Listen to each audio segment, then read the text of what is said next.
Hello, in front of me I've got CS2. In this video I'll show you how to adjust acceptable matchmaking ping.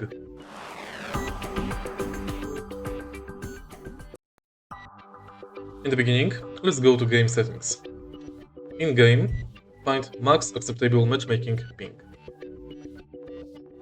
Here you can refresh the list for each country and adjust the ping on this slider. This function allows you to specify max acceptable matchmaking ping when searching for game on official matchmaking servers. If there are official servers satisfying your ping setting, then official matchmaking will always put you in most hosted on those servers. If you find this video helpful, please leave like, comment and subscribe.